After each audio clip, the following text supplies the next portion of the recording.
On this episode of Beer, Blues, and BS, we're talking TV, we're talking video games.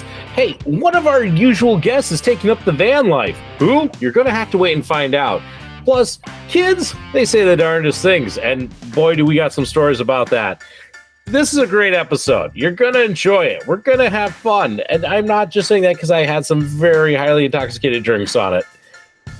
It's all good. The weather outside is cold and awful, but that's okay. You're in a good place. Welcome to the show. It's Howard Blues and V. Mark Kidder. Pour a cold beverage, pull pussies, enjoy time with friends. The Triple B! Well, the Triple B sucks. Okay? Oh, come on. Whatever, man. This is Beer, Blues, and BS. Online at beerbluesbs.com. Good evening, ladies and gentlemen, and welcome to Beer, Blues, and BS, the podcast that is the official podcast for following the great adventurer Taco LaFleur. Find all of his adventures here, Beer, Blues, and BS. I am your host, Howard Blues, the living embodiment of Charlie Brown, here, as always, with my co-host, the man, the myth, the legend, the Mark Kidder. Kidder! How you doing tonight? Howard, I'm here. That speaks for itself. How are you doing? It's been a day. I'll just put it that way. It was a day of unpleasantness. Unfortunately, I can't talk about it. But needless to say, I had to go somewhere to do something unpleasant. And now I'm glad I'm back. And I get to chat with you guys and have some tasty brews. And yes, you may have caught that plural. I said guys, because Kidder and I aren't alone. We're joined once again by the official Triple B Brew Master himself, the LcL Geek. How are you doing tonight? Hey, I'm not doing too bad. It's been a bit of an evening, but we made her through it, so ready to enjoy some tasty beverages myself. You know, I'm noticing that each of us is kind of getting shorter because, like I said a day, you said an evening. I bet if we ask Kidder, glass, so. I was gonna say, I bet if we ask Kidder, he'll say it's been an hour. It's been 5 minutes. There we go. Well, gents, I will say I am glad to be sitting down here chatting with you, and especially not to be outside because, boy, is it cold out there. How cold is it? I don't know what, somewhere around like -15, -20. I got -11 on my phone for actual temp. It's actually according to the KRDN Eyewitness Weather Now stream, your current temperature in Bismarck is -11.6 degrees, and it feels like -37.7. That wind currently, this very second, is out of the north-northwest at 18, gusting to 22. That is right on the roof. Super accurate. You are welcome, LcL Geek, because I know you like to get every single decimal point of every single digit in there. We can get the most accurate freaking weather forecast. Now it's down to 16 miles per hour wind and 11.5 degrees below zero this very second. As we watch, there's some snow moving on, and it's going to be blowing. And now 17 miles per hour out of the north-northwest. Very most accurate weather that can be happening. Officially 10 below light snow, wind gusting to 31. Hey, this is the most animated I've seen Kidder in like a month. Yeah. Okay, campers, rise and shine. Don't forget your booties because it's cold out there. It's cold out there every day. What is this, Miami Beach? Not hardly. And you can expect hazardous travel later today. And with that, it's that blizzard thing. Yeah, that blizzard thing. Oh, well, here's the report. National Weather Service is calling for the big blizzard thing. Yes, they are. But there's another reason why today is especially exciting, especially cold. Especially cold. It came with the big question on everybody's lips. On their chapped lips. Right. But the big question on everybody's lips, do you think Phil's going to come out and see his shadow? Punxsutawney Phil, that's right. Woodchuck chuckers, it's not Groundhog Day. This is 2 episodes in a row that I've been on that Groundhog Days come up. I was going to say, clearly Kidder's been looking at the calendar, calculating the episodes, and this must be the episode closest to Groundhog's Day. No, it's just cold out there, and it's cold out there every day. I mean, it will be pretty close. It will be. It will be pretty close. Thank God for comedic timing. It's about the only timing we have here at the Triple B. Although I will say, it's cutting off Howard. yeah, but I had the smooth transition of course we have timing because, gentlemen, it's time for everybody's favorite segment of the show. What's on tap? And Local Geek, you're the guest. What you drinking this fine evening? I got something for you. See if you can. Oh, you can see it. Never mind. I got cold smoke. I did a terrible job of covering that up. I was going to just show you the barcode side. He just loves kicking you while you're down. Like The pow. Yeah. Figured the weather outside, it's time for a cold smoke, and it's been sitting in my fridge for a while. So because it's cold in there. I'm sensing a slightly weather-themed to this episode. I mean, I could go grab one of the snowstorms out of the kegerator, but I just had one of those the last time I was on. So, well, we know about cold smoke, and hey, folks, if you don't know about cold smoke, shame, because it's a tasty beverage. it's been a while since I had one, and man, that tastes good. Yeah, I am technically out of cold smoke. This is my last one. I gave my last one to JS. I'm not sure when my next trip to Montana is going to be, but I'll have to bring some back again. It's not going to be today. You don't know that. Yeah, I do. He could have a team of Huskies waiting outside. He's going to hop on the old sled, make his way westward. Hey, man, you have fun with that. I didn't say I was going. I says he is going. Yeah, he laughed at it. So I said, have fun with it. I don't care if he's going or if you're going or you're both going or just the damn Huskies are going. Have fun with that because that's going to suck. Yes. Skinner, what are you having? Good sir. Clearly, since I'm still out of beer, it's going to be whiskey. So I'm going to crack this open. My special 6-year aged score from Phoenix, Arizona. Bottle number 5,638. And be good to the land, and the land will be good to you. This is batch number 8, 50% alcohol by volume, 100 proof. This is, that's right, a 750 milliliter from the Fry Ranch. Farmers and Distillers straight rye whiskey, non-chill filtered. It's distilled from 100% slow-grown winter rye. This born in Fallon, Nevada, and even has the geo coordinates on the bottle, on the label. It's not going to focus, but that's fine because this is a tasty beverage. There you go. I thought Howard was getting real close to take a look, but according to this from the Colby Fry, the farmer and distiller, my journey starts with the love of growing grains in a sustainable way here on the ranch. Over 1,500 acres just east of the Sierra Nevada mountain range. Every time I step onto the land, I can feel the generations before me. I've tilled the soil, planted the seed, grown the grain specifically for making a rye whiskey unlike any other, made from 100% winter rye, sustainably grown right here on the Frey Ranch. It smells delicious.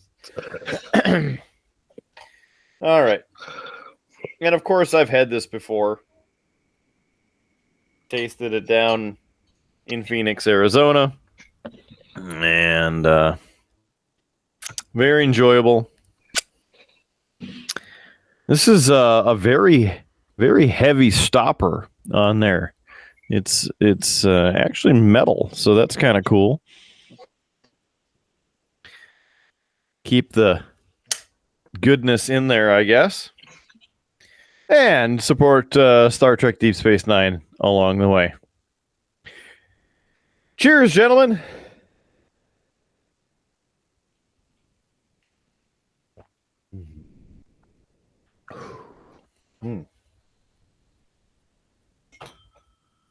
Got a little whiskey there. Little whiskey aftershave. Yeah. Well, make sure that doesn't get wasted. So that's very good. This very, very peppery. Gotta love the spice on that. And yeah. Very good. 4.85139er. You got to know it's good when he throws in a niner. Did we cover everything? Did everybody get a drink? Are we drinking? Do we drink? No, not everybody got a drink. Okay. Hurry up. Such impatience, man. Yeah. You don't know what I've been through, okay? You don't know the things that I've seen. I will withhold any thoughts of what you may or may not have seen. Anyway, gentlemen, I have an interesting beer here for my first drink of the night. As anyone has who's been watching the show knows, one of my favorite things to try, it's from the Distill Brewery, and it is their Wild Sour series. And gentlemen, I got a new one. It's a different one. Never tried this one before. New to the show. It is their Wild Sour series. Apple pie. Yeah. Here's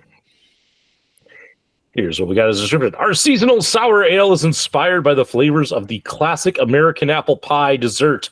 Brewed with tart apple and cinnamon flavors and lactose, this ale hits all the notes with a light body and tart finish. Cheers. So it is a sour ale with tart, apple, and cinnamon flavors and lactose. 4.6% alcohol by volume, 10 IBUs. Yeah. These guys made a really great key lime pie sour. And so I was really excited when I'm like, oh, apple pie. That key lime was fantastic. Yeah. So I'm hoping this hits that spot. It definitely has a nice apple smell right as you open the can. So that's a good sign. Good sign.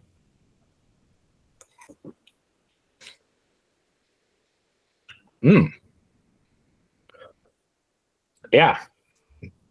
That is like a nice tart piece of apple pie. Would you say it's more along the lines of like a cider, or is it still more of a beer? It is definitely a beer because you do get a little bit kind of that hoppy bitterness to it, but it does taste more like an apple cider.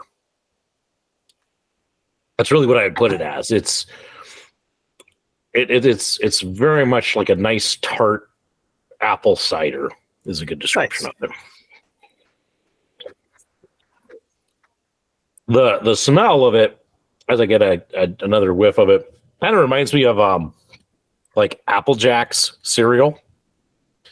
If you've ever had that, kind of that slightly artificial apple smell. Yeah, but it's good. It's good. I think I like the key lime pie better. But I would still rate this highly. I'd still give this about a 4. So it's enjoyable. So I'm going to enjoy this, gentlemen, as we drink and chat and hopefully have a good time and, bring Kidder up to a nice good mood. It's the official start of the weekend. Let's see if we can get a happy Kidder by the end of the night.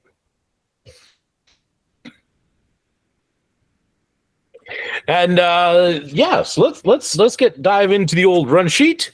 Let's hit a topic that is near and dear to Kidder's heart, something he loves to talk about. Guys, the playoffs start this weekend. How do you feel about the football?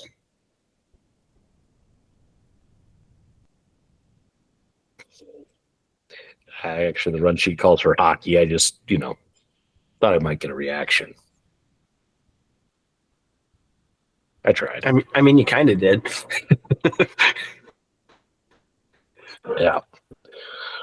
Yeah, kind of. But no, Kidder. Let's talk hockey. It's that time of the year. Hockey's being played. How are our teams doing?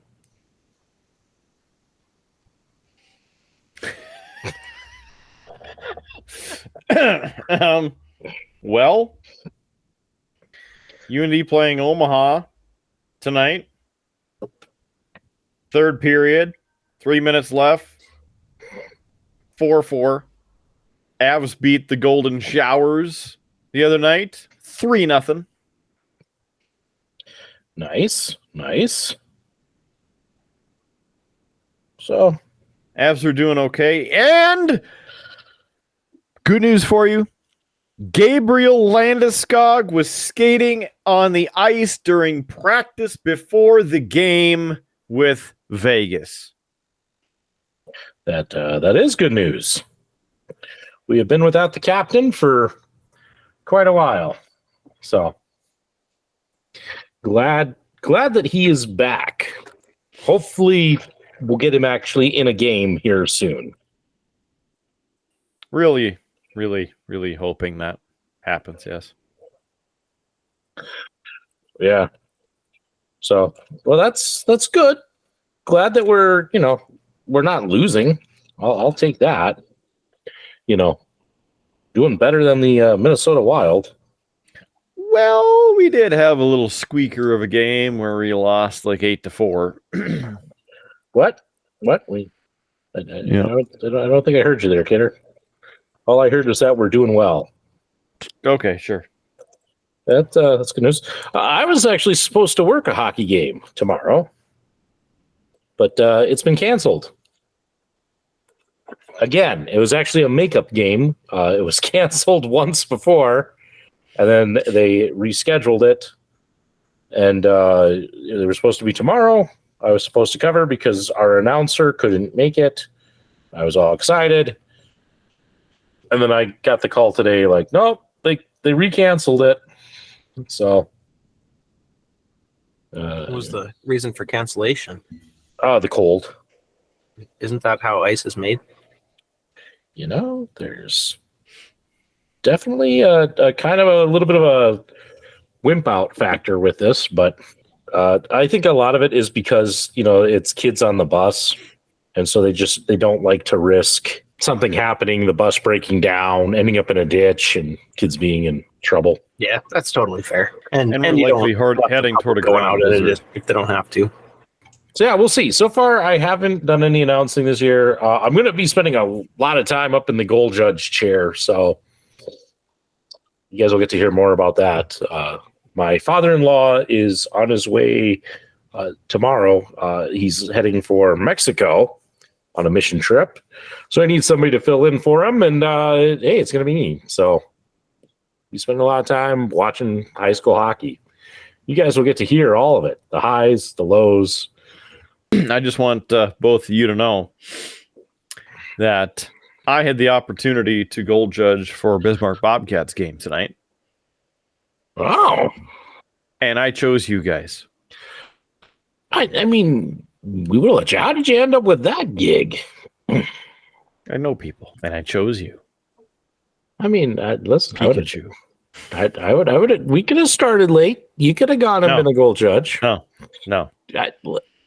I mean, you probably would have gotten paid for that. Here, Maybe. It's costing you money. Yeah, usually. You could have got some revenue, brought something in to the old Triple B coffers. Maybe. But I was at the radio station until after 7, so I wouldn't have been able to get to the game anyway. Well, if you ever get the chance to be the announcer for the Bobcats, man, you got to do it. And I say this because they need some help. Okay. I think if we just turn the volume down about 20 notches, we'll be okay. I mean, yes. Totally agree with that, but I stand by they need some help.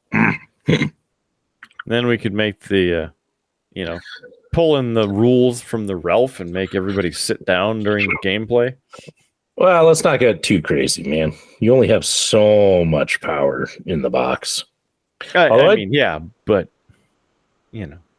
I actually don't think that they're, if I'm correct, that their PA guy is actually in the box. I think he's up in the old press box. I think I it's still believe. the press box. I mean, you're probably right there as well.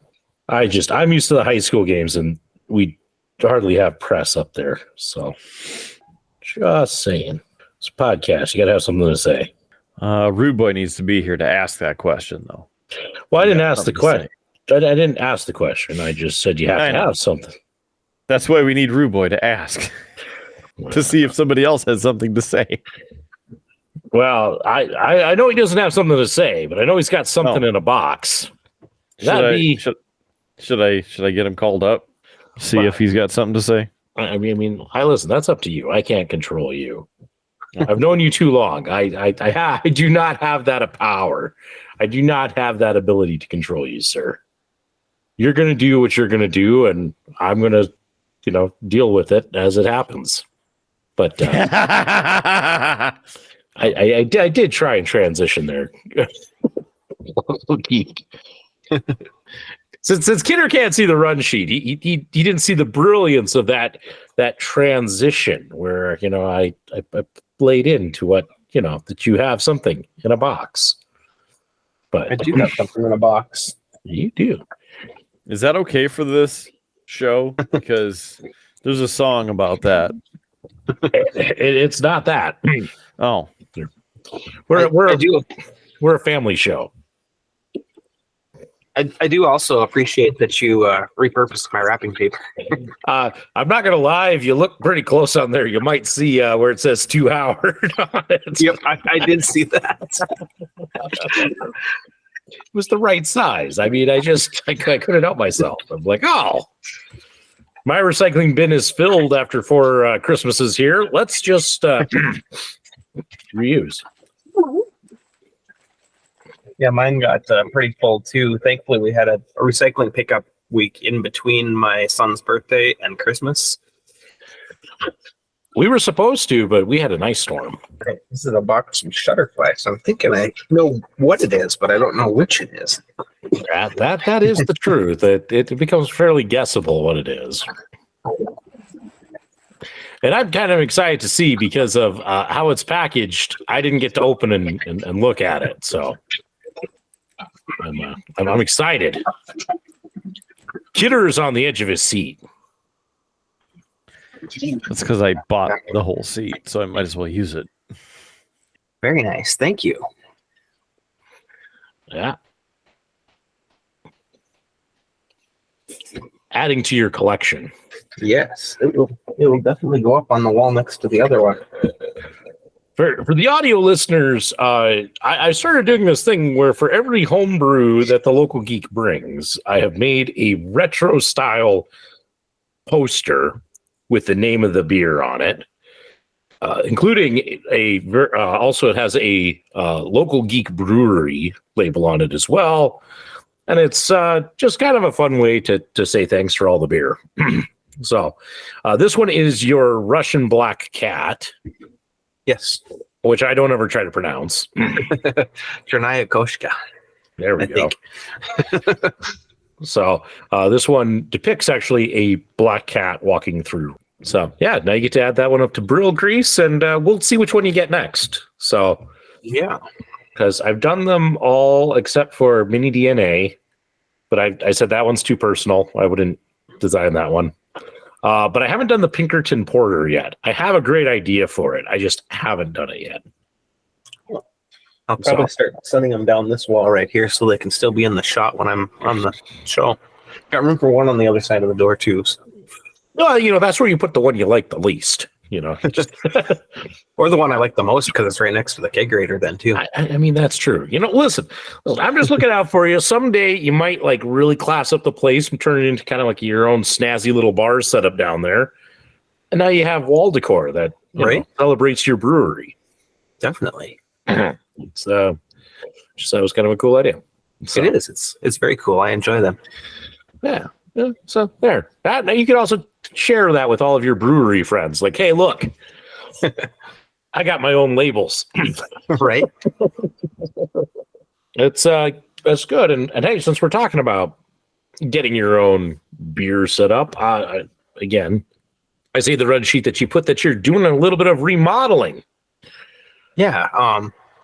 You guys know. I don't know. Don't remember if the listeners know, but in my backyard we have a small little house that my brother-in-law has lived in for the last 13 years, and he bought his own house last month, so he has moved out of that house.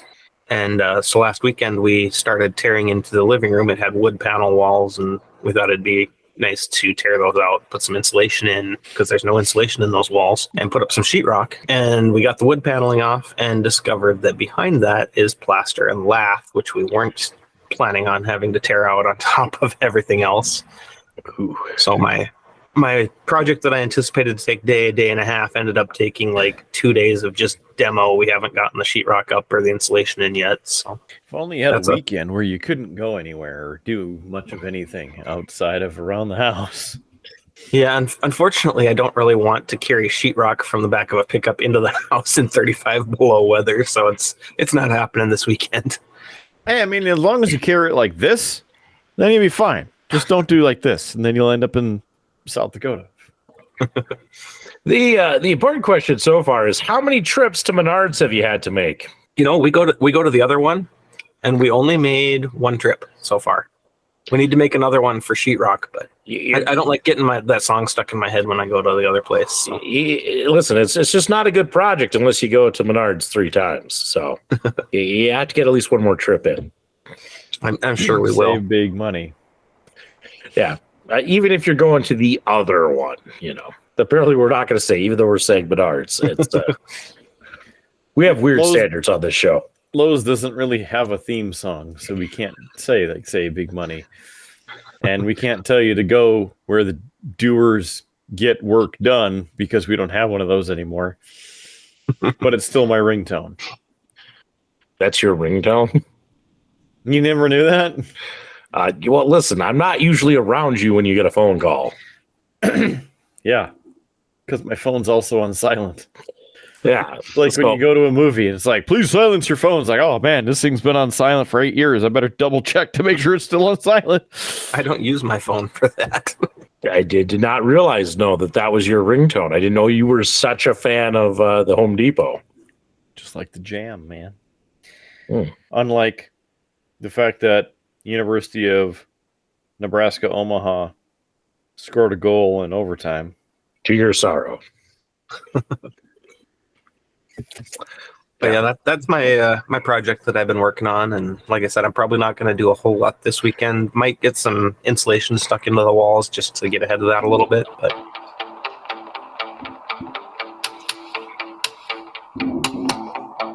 now we're going to get copyright strike from Home Depot. Hey, maybe we can get a sponsorship. A sponsorship to do things and get things done. To do what's right and do the things. It's what doers do. Listen to Beer Blues BS. Just do it. No, don't be confused by that. They just lost their spokesperson of 30 plus years. Sorry, it was just such an easy joke. Oh, so you had to do it. Yes. Did you know that Tiger Woods has declined to continue his sponsorship with Nike after 30 plus years? I did not know that. Yeah. I didn't. I also didn't realize he'd been there 30 years doing it. Well, sports news. Or like sports trivia. Yeah, whatever. I guess it is technically news. We need to go back to buzz time and get to number 1 again. Is there any place that does buzz time trivia in Bismarck? Probably, but I'd have to look. Buffalo Wild Wings does their own trivia now, Blazin' Trivia. And Space Aliens does the other trivia. Gosh, I don't even remember the team code anymore. It's been so long. Stage something. Well, that's the username, but then I forget what the password is to sign in. What? Where? O'Brien's. Oh, never been in O'Brien's. What's funny is I searched Bismarck, North Dakota, and it gave me 3 results. One was O'Brien's. One was a place called The Hangout by 2 guys in Naples, Florida, and Tailgaters in Fargo. Wow. In that order. that's kind of weird that it's thrown into Florida. But Tap TV is the one that Space Alien says. yeah, it's been years. So when did TGI Fridays close down? That was Like 2013, 14. yeah, somewhere right in there. Because that was the thing for the audience who doesn't know. My parents got involved in a trivia group back when I was in high school, and so my parents, along with the other members of this group, they got together from like 2003 up until about 2013 for 10 years. They would go every Wednesday night and play trivia, and they used to do Buffalo Wild Wings. Then they moved over to TGI Fridays, and they would do it every Wednesday. And then once I moved back from Montana, my wife and I joined and would join them and play. We brought Kidder along. Kidder got to play, and then my siblings, whenever they would come back, they would join in. And we would you'd sit, we'd play 3 rounds of trivia, have some apps, drink some beer, and it was a lot of fun. Nice. We do the live trivia at Dialectic on Tuesdays, although my mom is out of the state until May, so we're kind of on hiatus until she comes back because she usually takes care of the little guy while we're at trivia. So we tried, after TGI Fridays closed, we tried a couple of those live events. We did a couple up at the lodge, and one, it was always just like super booked. So like I would have to, my work was really close, so like I would have to like leave early to try and grab a table for everybody.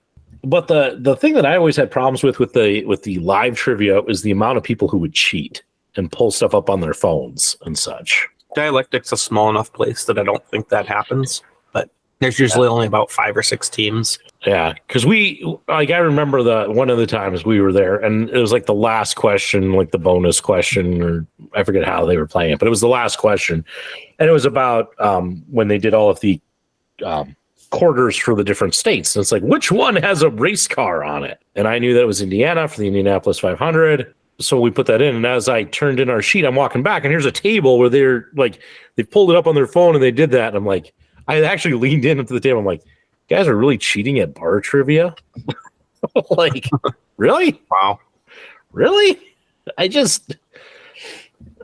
have a good story about the lodge trivia. My brother-in-law used to play there with some of his friends, and they do the little bonus round thing or whatever, where you pay a quarter for your answers and you can just put whatever you want that's totally off the wall. Mm-hmm. And the question was something like 10% of people do after they break up with a significant other or something like that, or something they hide. I can't remember exactly how it was phrased, but anyway, his answer was the body. Good answer. Good answer. I miss post time trivia. The Tap TV is pretty good too, but got to drive across town. Blazin' trivia isn't too bad either. That one is nice because you play through the B-Dubs app, and then you get points for your trivia score, and you can redeem them for free soft drinks, free entrees, appetizers, etc. Beer. Probably. Beer. We also, when I worked at Gateway to Science, we used to do an adult night. We tried it for a couple of months, and we would have Scott Wild come in and do trivia, and he's a good. It was interesting. He is an excellent guy, but it was one of those things. Like, then the entire event stopped, and they forced everybody to play trivia. I never liked it in that sense. Mostly because like I had staff and such who were there and having to work, and then it's like, well, great, but everybody's now playing trivia, and now I'm just like stuck out in the gallery doing nothing. So we did 24-hour trivia with Scott, but I think it was the last year that he did it. He's a good guy. I always liked Scott.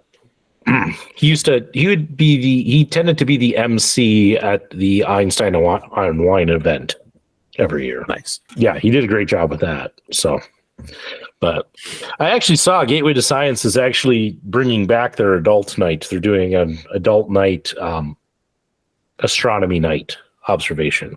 Oh, cool. I won't be going, and it's not because I have anything against my former place I worked, but it's like $25 a pop to get in. And that's just, when it's like, okay, me and the wife, that's $50. That's dinner and a movie.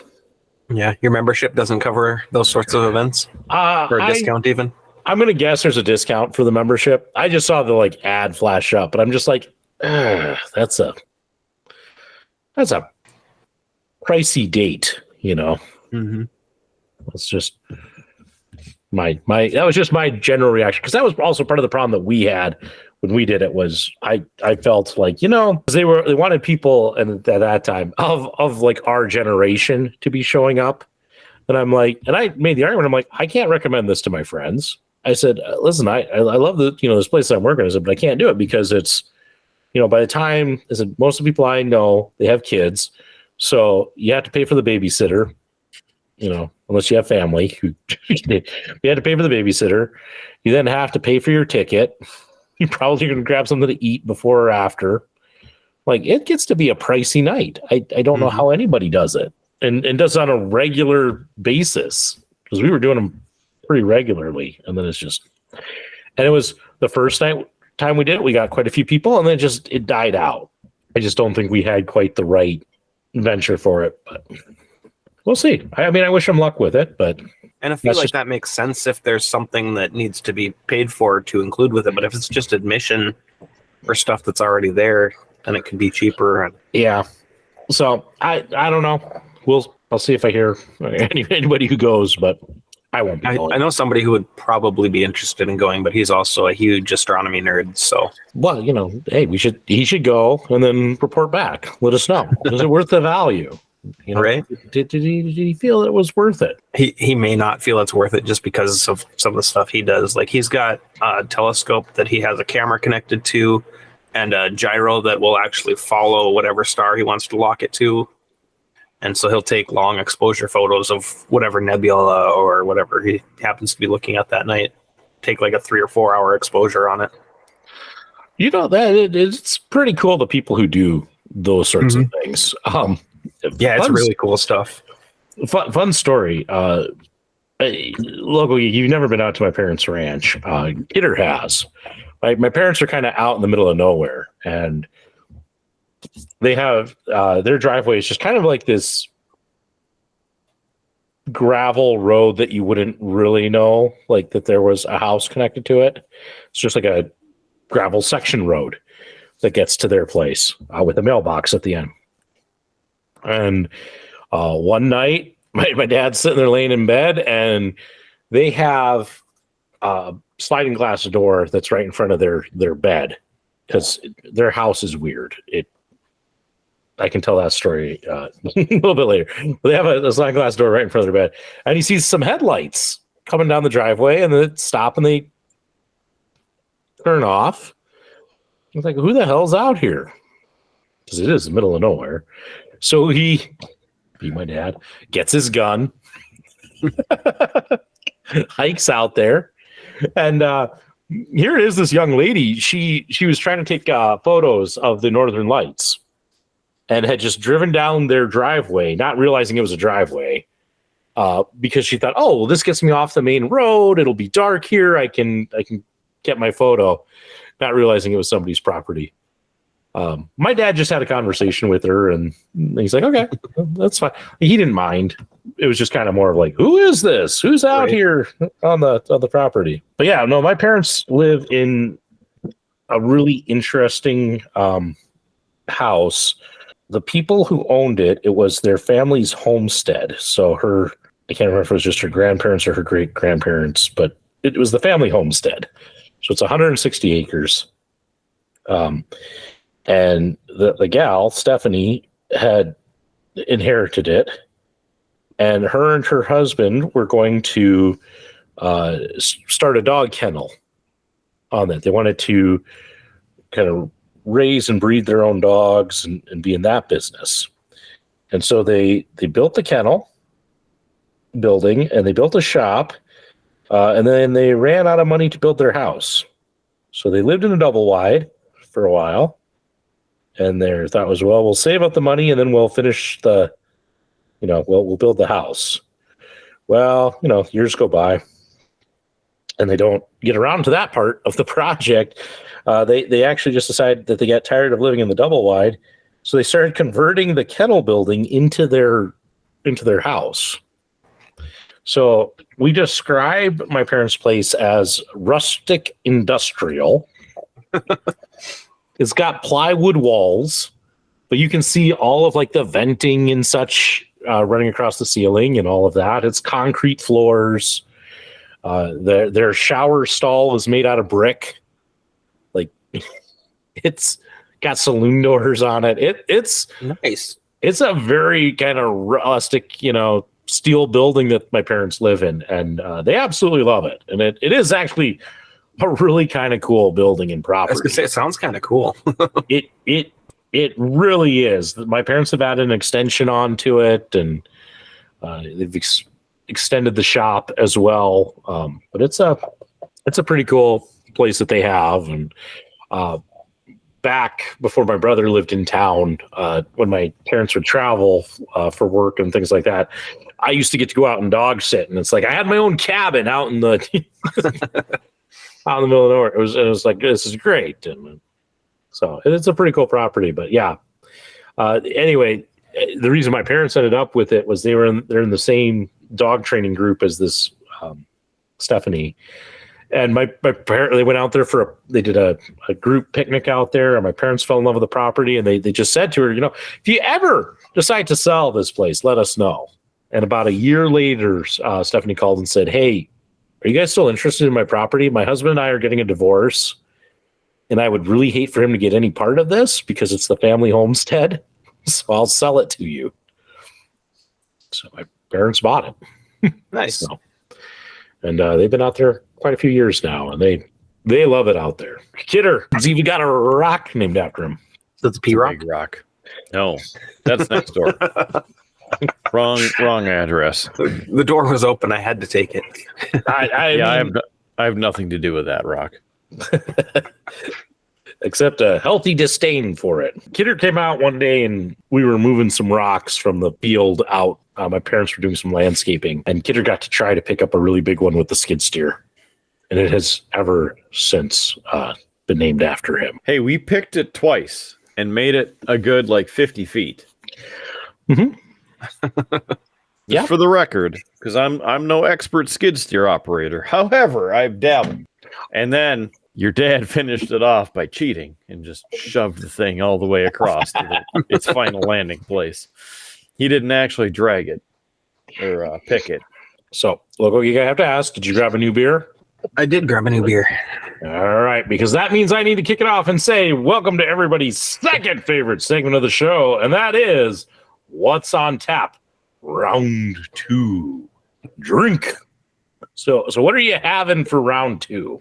I am having, I think this may have come from Kidder. I don't remember for sure. It's been in my fridge for a little while. It's the New Belgium Atomic Citrus. Ooh. Voodoo Ranger. It's a blood orange ale. It says ale with blood orange juice, natural flavors, and spice. And blood. See bottom for enjoy by date. Not seeing alcohol by volume on here. There we go. 7%. Oh boy. And it's best by October of 2023. So get to drinking that thing. But it's been in my fridge for before that date, so it's only my own fault for being expired. Oh, it's very orangey. Smell at least. Mm.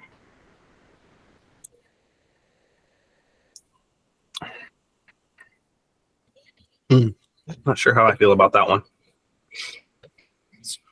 It's very hoppy as well. I was gonna say, in all these times I've watched you drink some of these beers, like usually you have a pretty good poker face about, it's hard to tell if it's good or not. I have to wait for it. But this time I can kind of read that face. That's a little bit of like, I'm not sure I like this. I don't think it's good. Yeah, I think I'll give that one like a 2 out of 5. It doesn't look like this one's been had before, so maybe this one didn't come from Kidder. It's hard to say. My wife also got me a random 6-pack a while back, so it could have come out of that.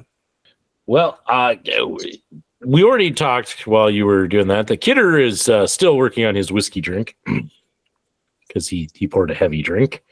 And I have something that's also a bit heavy for my second drink. Gentlemen, I present to you, it's been on the show before, but not in this form. That's right. It's a new form of a classic. It is the Finnish Long Drink Black Edition. Yeah. What is the Black Edition? It is strong citrus. And unlike its usual, like, 4.5% alcohol by volume, this is a hefty 8.5% alcohol by volume. So, cheers to another citrus drink. Yeah. So we've read the legend of the Finnish long drink many times on this show. This is a drink that I started drinking on the show and has spread through the group, and most of us all enjoy it. JS has some strong feelings about the regular one that are clearly wrong, but Clearly. Yeah. He's not here to defend himself, so. Mm-hmm. But you never know that. He has been known to just kick down the tavern door on occasion. True. Well, it smells, it doesn't smell any stronger. But we'll give this a try.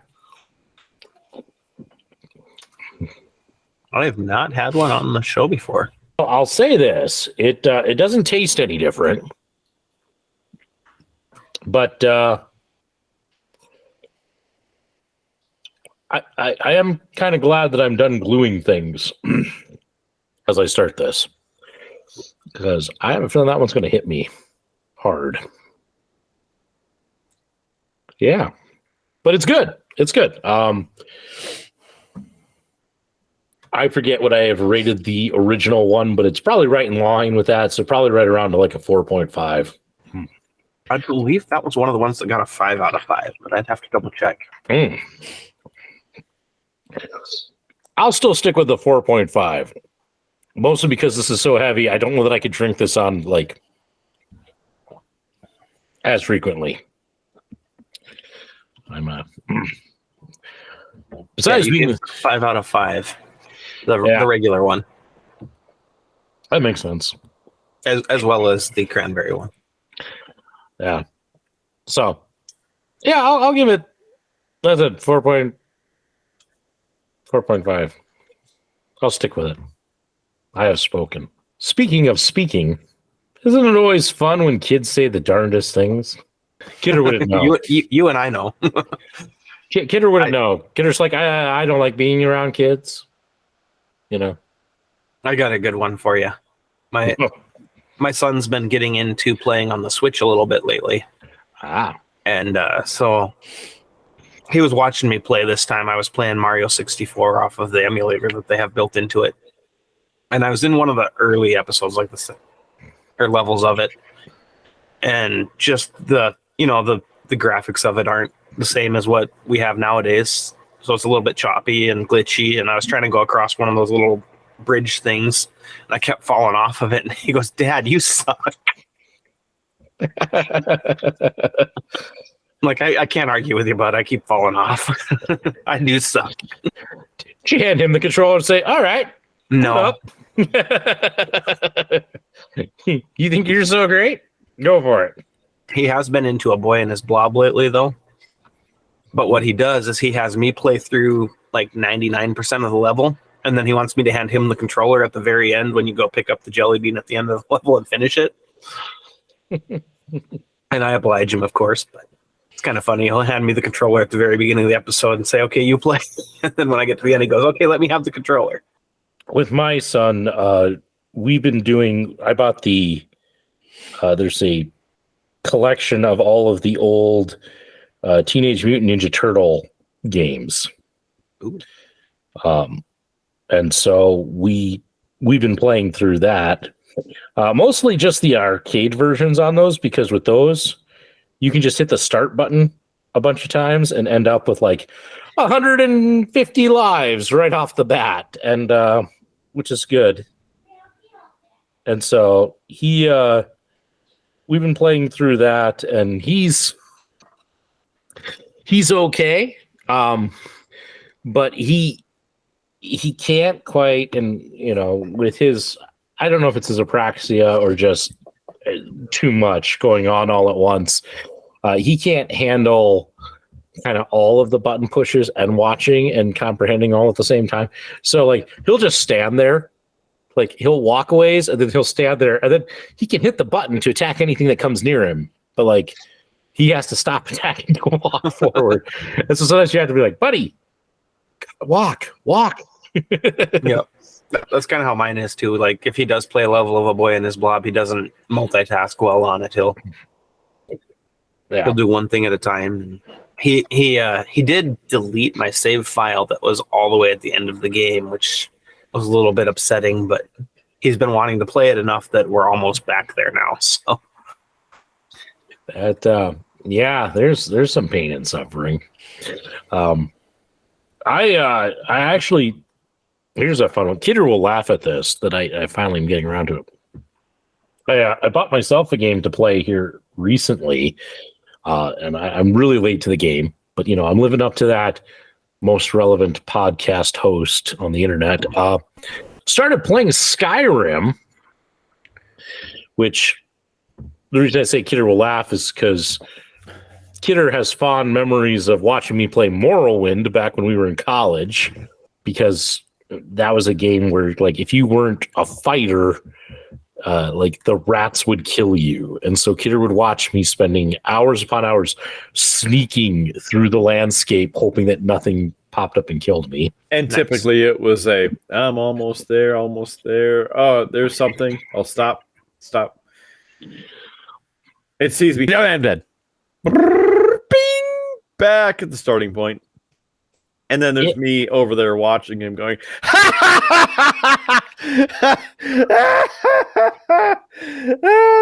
this level 2 rat just kicked your ass again. Uh-huh. Yeah. So anyway, after years of that, I finally picked up Skyrim and decided to give that a try. And Junior has been watching me play, and he doesn't quite understand video games. And so, like, when I started playing it, it was I kept getting the question, like, Dad, why you play Skyrim?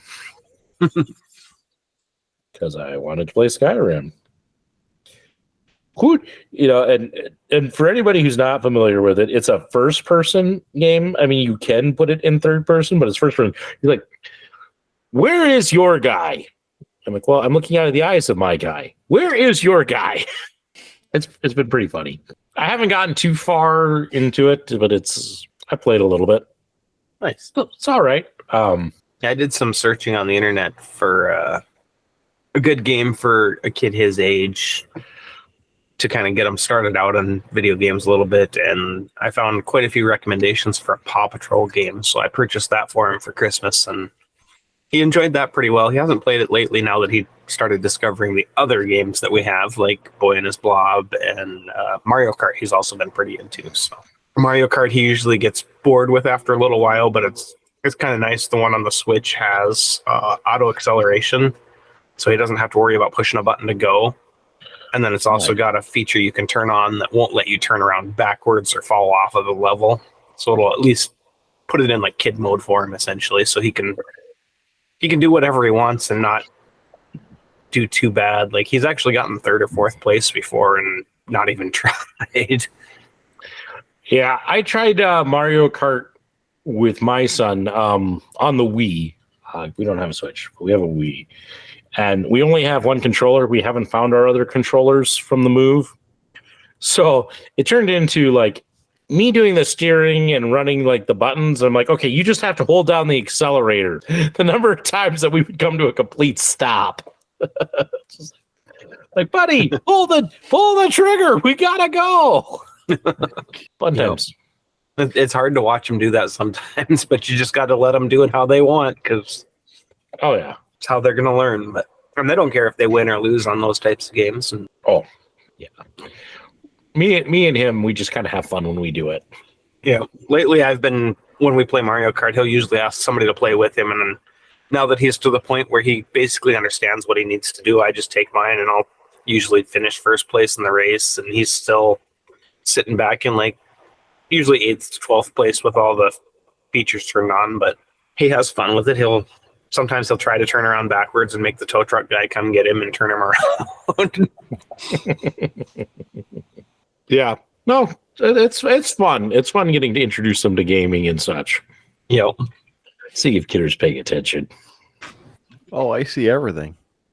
Do you? I think that's the first thing Kidder's noticed that you've done. Uh-huh. Yeah. You'll see. Yeah. Kidder, you've been playing anything? Anything coming across your gaming console? No. No. Okay. Well, I haven't had any time. I was just talking earlier today about how I haven't even turned my Xbox on in over a month. Been very, very sad because I haven't even been able to do anything on there. Like, Rude Boy and I have to play Halo. We haven't played that since the game came out. That's how much we lost interest in the latest Halo. We didn't even finish the damn thing. I didn't even buy it. Well, you don't buy anything. Unless it's been out for 10 years. I have a console that'll play it. Well, listen, I mean, I don't get a lot of time for gaming, and I spend my time painting miniatures because that's relaxing. It's enjoyable. Yeah. Well, an American Truck Simulator, Kansas is going to be the new state.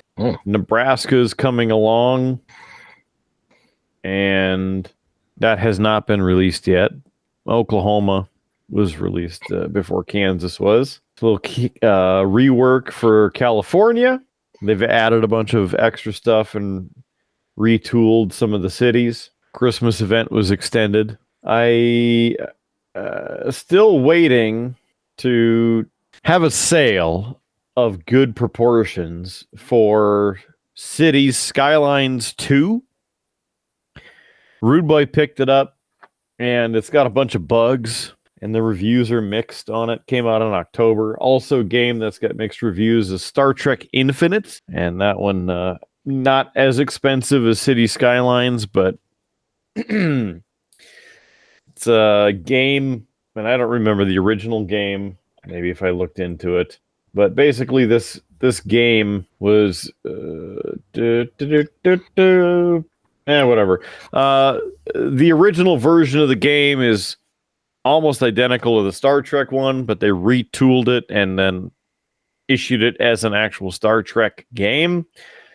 But I guess there was a mod that was out that made it into a Star Trek game before, and the mod was better than the game that the developers actually made for it. So that does happen sometimes where the modding community is just way on top of things far more than the actual game developers. Stellaris, if you've heard of it or played it. That's the original game.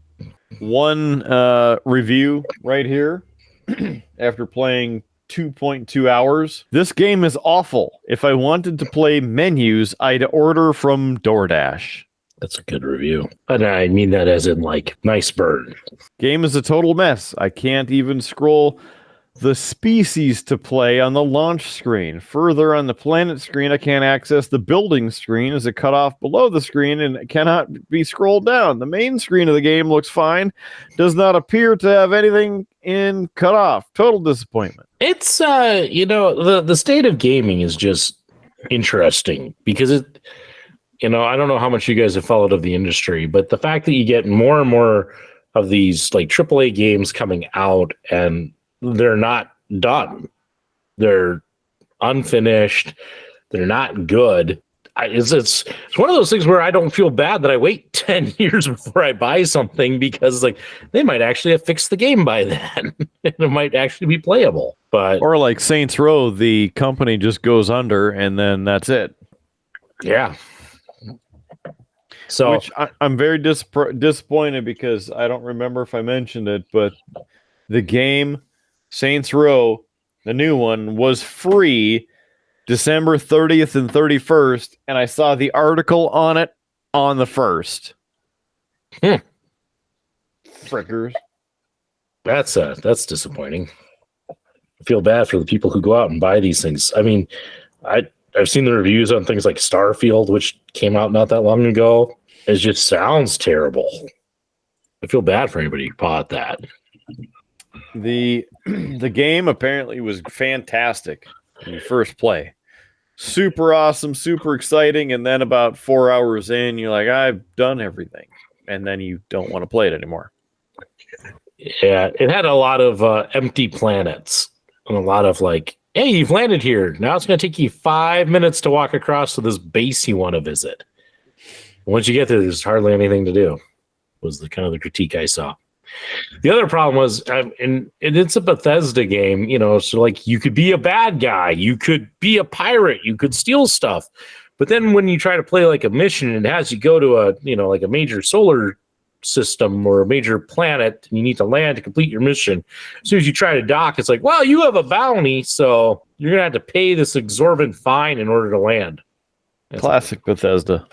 Yeah, it then sucks. It's not like, again, like a Skyrim or Oblivion or a Morrowind where you can have a bounty and you can walk into town, and as long as you don't really do anything, you can get away with it. But well, you haven't been playing anything, Kidder. Have you been watching anything? Anything crossing the old TV screen? Brand new Ted series premiered yesterday, as in the movie Ted, with Mark Wahlberg and Ted. Seth MacFarlane. Yes. There he is.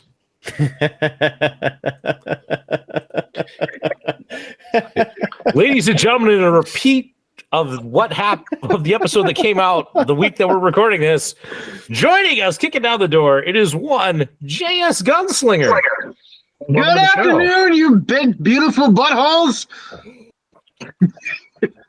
Yeah, you got to pay for that. Alcohol has been involved. Oh. You already missed the insulation talks. So. You mother started without me.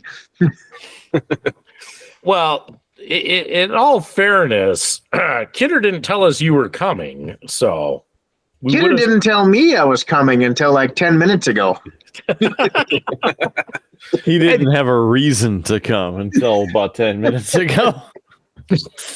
and that's because I may have invoked your name because I'm drinking this. It is the Finnish long drink black version. Basically the blue version, but with a higher alcohol content. So it's like vodka pine tree. You can have it. Yeah, and see, that's where I then made the comment about how you're wrong about the blue Finnish long drink. And Local Geek said, JS isn't here to argue, and then that's when you got the invite. So I will firmly stand my ground that the blue Finnish long drink tastes like dog water. The red one is very good. The blue one, it's absolutely terrible. I think you need to give it a second chance. I do not think I need to give it a second chance. One was enough. You must have gotten a bad one or something. I did not. They're all bad, so all of them would be the same. I am going to say, Kidder, I know Howard the ref isn't here, but he'd probably give you 2 minutes for instigating. I'm just a witness. It's a beautiful I wasn't even on the ice at the time. I'll take the technical for fighting. So what are you drinking, JS? I think we all kind of got a glimpse of it, but I have my wonderfully decorated Sucker Punch mug here. I've been delicately hand washing this one since that episode to keep this sticker here on my mug. I have a whatever size 32 ounce cheap Walmart tumbler full of hot Lipton tea, a giant spoonful of local farm raised honey, and a very healthy helping of XO brandy. Sounds like a cold killer. That it has that effect too. How's it going? Since you're jumping in, how are things? It is going wonderful. I don't know if Kidder told you, but my wife and I recently took a little bit of a plane/road trip to the Washington area. Picked up a tactical camper van and then drove that biatch all the way back here. I saw pictures. That thing looked pretty nice. Yeah. I didn't want to spoil it. we're pleasantly happy with it for the most part. I had to fix a few, how do we say, 12 volt mishaps. Somebody didn't know how to do 12 volt wiring, so I had to fix that. But did you hold one wire here and one wire here just to make sure they work? yes, I did. And what route did you take on your way back? We went all over the damn place because I like chasing squirrels on ceiling fans. So we left Seattle shortly after we bought it and drove to the hell town was that? The other large one that starts with an S. Spokane. That one. Yes. Sacramento. Wrong state, kidder. Spearfish. Slidell, Louisiana. Yes. We drove to Spokane, met up with our former neighbors who actually moved out to the just outside of Spokane area. Have a beautiful little log cabin right off the mountains. My 6-year-old got to see her 6-year-old boyfriend, so they got to spend half a night and good part of the next day together. Spend some time in Spokane, just kind of checking out the downtown area, the Riverside Park. Went to a 112-year-old carousel and rode the carousel. That thing is super cool. Just had a really good time, aside from the crappy Chinese food, or not Chinese food, but sushi. It was fish.com. What? Yeah, sushi.com is the restaurant, and it was not good. I'm just not impressed. I may have kept driving. You know what? We'll go to the next one. Like freshsushi.com. Like, yeah. Not shipped to us. Yeah. I thought it would be better. It was not. You thought wrong. Should have went to the little Irish pub that was next door. They probably would have had better. Always good choice. Probably would have had better food. But so then from Spokane, I have always wanted to see and go to Flathead Lake, Montana, up in Kalispell. So we kind of took a little bit of a diversion and drove to Poland, Montana. Stayed in Poland overnight in the camper van. Got up that morning. Yourself up any cold smoke? I may have picked up something. It was not cold smoke. You're doing it wrong. I didn't have. I found 2 other ones. One of which I'm going to disperse amongst y'all.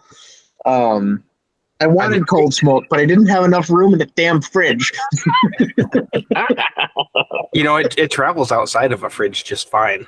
Yeah, I spent too much time in college where if you let the cold beer get warm and then cool it down again, it just tasted like skunk water. And you would have been fine. Yeah, this is quality beer. Probably. Natty Ice does not cool and cool heat then recool very well. Cold smoke is tiers above Natty. Yes. Natty Ice There's no comparison, I know, but I was well conditioned. I was poor in college, okay? So then from Poland, we got up that morning, drove the entire length of the lake, all the way up to Kalispell. Made a couple little stops along the lake to check out some of the docks and skip rocks, and did not grab any rocks from the shore. I have to ask, did you drive the east side or the west side of Flathead Lake? We were on the west side. Okay. And I asked because they're different. The west side, when you drive, is very mountainous. It's a beautiful drive. The east side is kind of interesting and different because it's filled with cherry orchards. Okay. And so we were seeing some orchards on the west side as we drove, and it really kind of threw us off because I'd never seen one of them before. So I didn't realize the cherries grew that well there. Yeah, Flathead cherries are amazing. and JS, I don't know if you know this. I spent some time. I spent about 5 years up in Eureka, Montana, which is about an hour north of Kalispell. Okay. And so you were up there. I didn't know for how long. Yeah, and so like that, you're in my old neck of the woods, including when you were in Spokane, because we loved to go to Coeur d'Alene. Was our like. We didn't get a lot of vacation time because school we were at didn't pay well. And so like we would do like our vacation would be like, we're going to take a long weekend and we're going to go to like Coeur d'Alene and check out. There's actually a really cool little amusement park right outside of Coeur d'Alene, Silverwood. Okay. So, yeah. Yeah, well, we'll probably be making another trip or two out that way since our neighbors live out there now. And like I said, I've always wanted to see Flathead Lake. I want to go out in the summer and kayak it, just because of how beautiful the water and whatnot is supposed to be. So you'll have to go a little bit further north. There is a lake called Dickey Lake, and it's in between Kalispell and Eureka, and it is the most beautiful shade of turquoise you've ever seen. It's gorgeous. Like a dick. I will definitely keep that in mind. No, it's not. So that's kind of cool. Lake Koocanusa is kind of cool because you can drive across the bridge at Rexford, and that's kind of a cool trellis bridge over it. I think it's the longest bridge in Montana. All right. So that's kind of cool. The other really cool one is there's a really cool suspension bridge, like the Indiana Jones type suspension bridge over the Koocanusa Falls out between Libby and Troy, Montana. Hitter's been on that bridge. So that sounds like a great time. Yeah, because you got to walk across it. It would probably terrify my wife, so it'd be even more fun. Yeah. The falls from it, if you ever saw the movie The Revenant with Leonardo DiCaprio, if you fall from it, you won't have to worry about it. But there's a famous scene where he goes down a waterfall, and it's the Koocanusa Falls in which this bridge goes over the top of. Interesting. I have not seen that movie. It's been on the list, but I haven't made it. So, yeah. But yeah, and then from there we drove up to Highway 2 because I thought it's been a long time since I've taken Highway 2 through Montana, and I assumed since it's a 2-lane highway here, or a 2-lane divided highway in North Dakota, that it would be a 2-lane divided highway in Montana. And I was very sorely mistaken, and Highway 2 is terrible. Highway 2 is terrible. It's funny because I was just bitching about this earlier this week. Like Tuesday, I'm like, F Montana and their bullshit about Highway 2. You can't even put money in to make it 4 lanes. Bunch of stupidity up there in the northern fringe. Had I remembered Highway 2 is that terrible, we probably would have went south and taken the 59 or 54, whichever one that is. However, I did not plan that route well. Just about got into a fight with a meth addict in Grizzly, Montana, or one of them towns.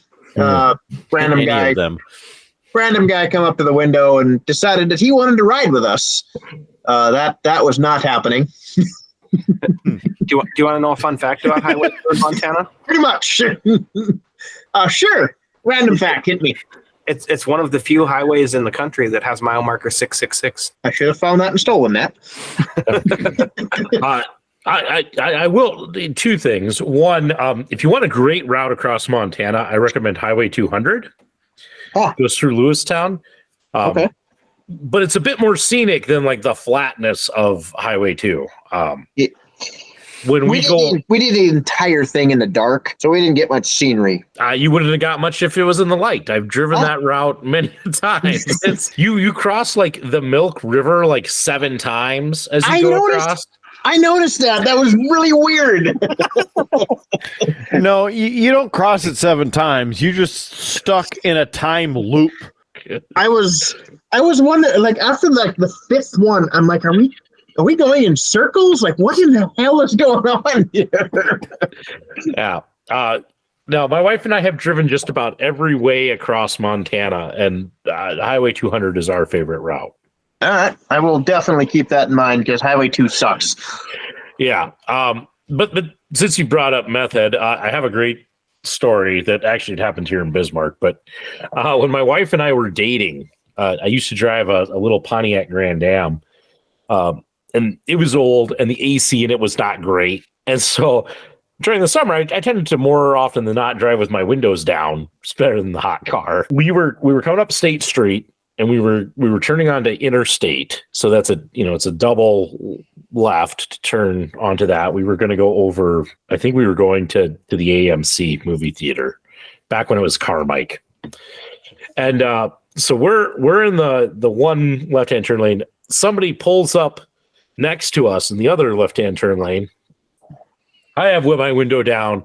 They have their window down, and this big guy, long curly hair, scraggly mustache and goatee, leans out and goes, "Hey, can I bum a cigarette off you?" And I'm like, "I'm sorry, I don't smoke." Which is the truth. And he immediately loses his. It is, dude, your window's down. You're just being a racist mother. You're just da. He just goes off, and the lady behind him's like, "Hey, stop it. This is why I don't like driving with you when you're high. We're sorry. He's messed up." Yeah, but he thought that the only reason I would have my window down is because I was smoking and didn't want the smoke smell in my car. And it's like, no, I just have a crappy AC. Well, you know what they say is that meth is a wonderful drug. I wouldn't know. Yeah, I'm going to go with no on that one. But hey, that's what I've heard from those who wish to partake. It's a great way to not have to worry about going to the dentist.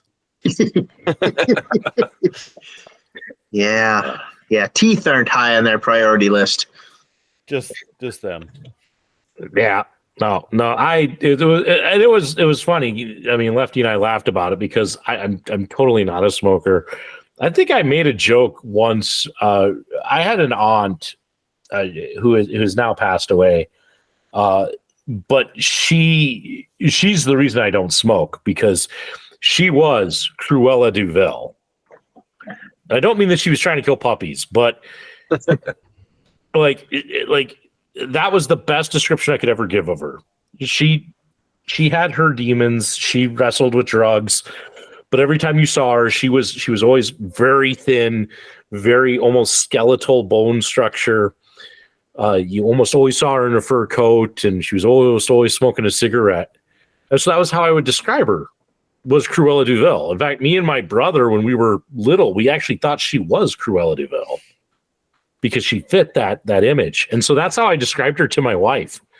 And the first time my wife ever met my aunt, we were pulling up, and it was for my great grandmother's funeral. And we pull up to the church, and here comes my aunt, fur coat, marching out to the car. And my wife just goes, "Is that your aunt?" I go, "Yeah." She goes, "You're so right. She's Cruella de Vil." It's a spitting image and all of that. So. But she always reeked of cigars or of cigarette smoke, and because of that, and because my brother and I would get hand-me-down clothes from her kids, I hated the smell of it, and it turned me like I never had any desire to be anywhere near cigarettes because of that.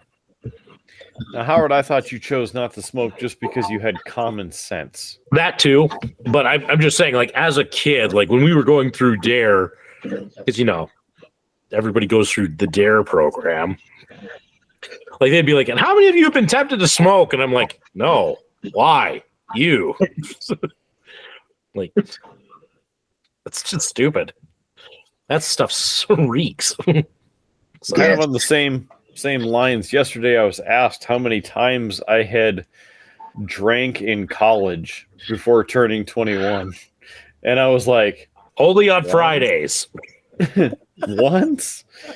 No, Like, whatever, you went to UND, and I'm like, yeah, I was busy. I didn't have time to drink. My answer probably would have had to have been all of them. I very much upheld the national pastime of UND. So yeah, that was one of them. I mean, there had to be some people who did it. I mean, you know, it wouldn't have been the official pastime if nobody did it. But I think I knew one person in college who didn't drink, but only one. And now you know 3. Yeah. And look where we ended up. Yeah. Same place. on a podcast where we drink. Mm-hmm. You know, Kidder, you missed another shoot tonight. There's also, and this one would have been great because it was the class. It was our how to shoot faster class. Oh, you know. And then Sunday we're having another one. We're having another like actual shoot. You know, you should drop by. I'm gonna make a joke only because, you know, for the Warhammer people who play, but to shoot faster, do you just paint the gun red? I'll go with that. it's definitely not silver in a revolver. I bring it up. It's an old Warhammer 40K. If you play as the orcs, you got special bonuses based on what color you painted your models, and red ones go faster. Well, yeah. So red cars always go faster. Right. So that was kind of the emphasis of that joke for anybody who's not up on their Warhammer 40K lore. Sure. Next time I see JS with his revolver, it's going to be bright red.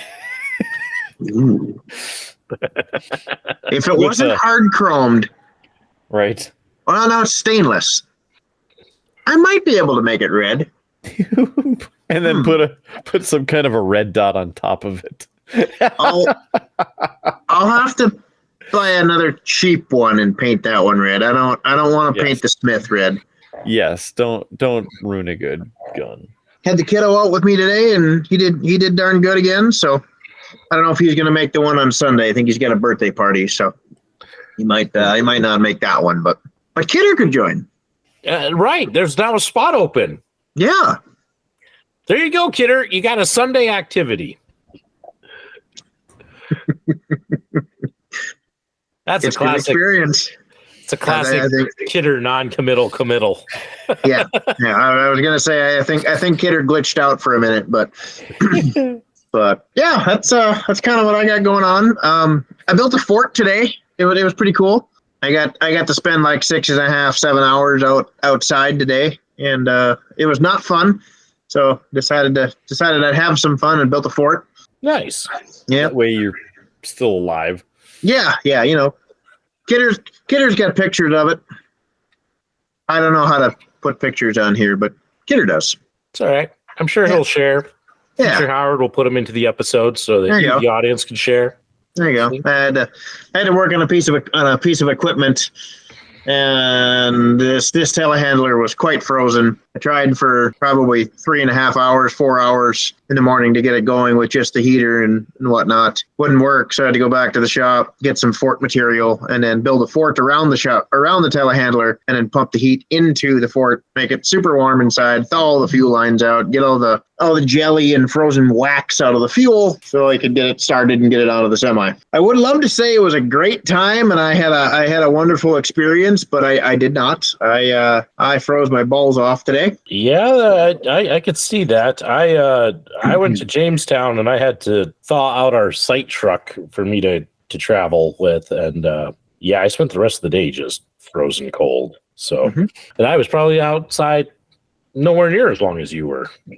So, yeah, today was the first day I've had to put the insulated coveralls on. I've been able to make it so far this year with just a real thin pair of long johns, but that was not happening today. Yeah, no, it was brutal out there today. If you had to be out there, that's pretty much been my last couple weeks since the last appearance. So I've been going real ham and diving into the whole van life, van camper rabbit hole. So When you starting the YouTube channel? What's the blog coming? You know, February 2nd is my last day at the current company I'm at, and we'll be starting the new adventure, going to work with the wife, being a secretary and receptionist and things of that nature. He's gonna grow out his hair a little bit and start curling it. Yeah. Are you selling off the business or? No, so we have Double two fisting the locations. business. That's what he's doing. we've got 2 locations. We've got 13 or 14 employees, and my wife is still grooming full time, and it's just too much for her to handle by herself and do everything. So I'm gonna go to the second location and kind of help manage that one, take all the phone calls, do all the schedule, help with the scheduling and paperwork and payroll, and then hopefully like actually fix the things at the shop too, and try and keep up with that, because I'm like a year behind on most of my maintenance projects. So yeah, I'm gonna go push a desk for a little while and see how working with my wife goes. I meant the insulation business. Oh yes, I still also have that. That is temporarily on hold because it is cold as balls outside, and I'm not even going to attempt to order foam when it's this cold because I don't want it to freeze in the truck. Well, it's a good thing I didn't ask you to help me insulate my house. Yeah, this weekend I don't have any foam left. I ran everything I had out on the last job, and I have not ordered more since before Christmas. So I'm just kind of coasting for a little bit. Once it warms back up to a somewhat normal temperature, I'll order a couple more. I might have a large job going second week of February, but we'll see how that goes. So Nice. My project, we had some insulation that we've had in the shed for a couple of years that we're just throwing in just fiberglass insulation. So. Oh yeah. And JS, for anybody who wants to maybe get their pet groomed or maybe get their thing foamed, what sort of thing would we be talking here? How can we get a hold of you? If you want your dog, cat, rabbit, horse, gerbil, whatever you want, a haircut, bath, brush out, you can call Pet Place Grooming in the Bismarck Mandan area. And 222-2895 would be the phone number for those guys. So you could give them a call, and we could take care of all your pet grooming needs. And if you need some insulation, there's a guy that's looking at you on the screen right now that's got a business called R Factor Spray Foam that would love to insulate your garage or your shop or your basement or the roof of your house, whatever you got. So I'm not going to throw my cell phone out, but you can look me up on Facebook. Or hey, you know what? If you go to the Triple B, or if you're watching this on YouTube, check down in the show notes. There may be a link or two. Trying to help you out. Now, JS, you know that with your adventure with the new vehicle and everything, you're going to have to start creating some episodes, and then we'll conveniently steal those and put them into a featured section on our YouTube page to actually drive some legitimate traffic. So, we are going to Pasadena March. I think March. We're doing the Pasadena show. And I'll be working the booth for our sponsors for that show. So we'll make some van life content and see how that goes. I think I've rebuilt redesigned the electrical system about 7 times in my head already, as well as rebuilt all of the cabinets and bedding and everything. I've redesigned this van like 7 times already in my head and on paper, but still not actually in van or in person. But you got time. Yeah, I'm not going to say there isn't a lot I should do. The interior of the van is very nice. She did a very nice job. There are some quirks that I really want to take care of. There's a few things that drive me insane, but I'm not going to tear that thing apart until I get like a good month and have everything here to do it because I don't want it in pieces for the next show, and then someone's going to be quite angry with me. I do need to get some of the electrical work modified a little bit. We have a 100-watt solar panel on the roof and a 1,000-watt inverter that charges via solar.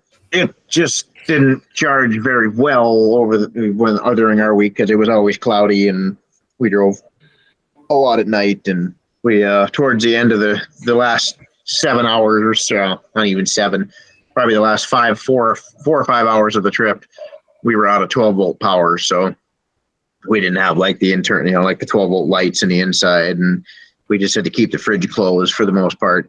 But I got to put in a DC to DC charger. I'm gonna and then put in another like a secondary battery.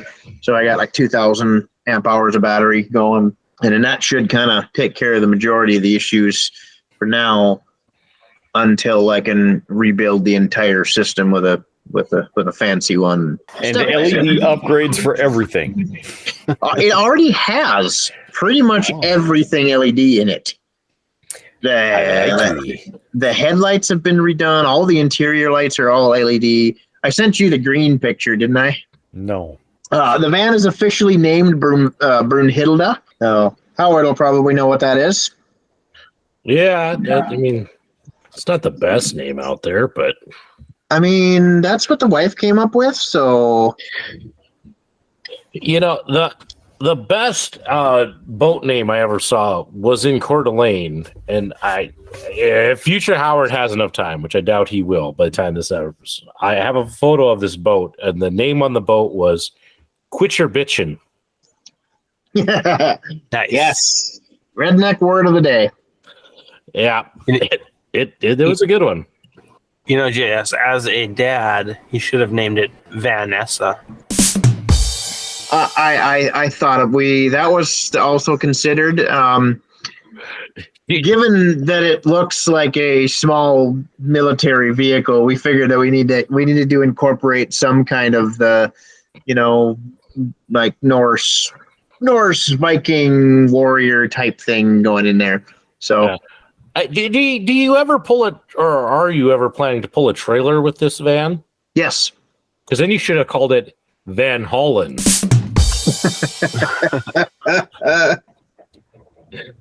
Thank you. I'll be here all week. That would be a good one. I think people would be like, that's not how you spell Van Halen. Where's Eddie?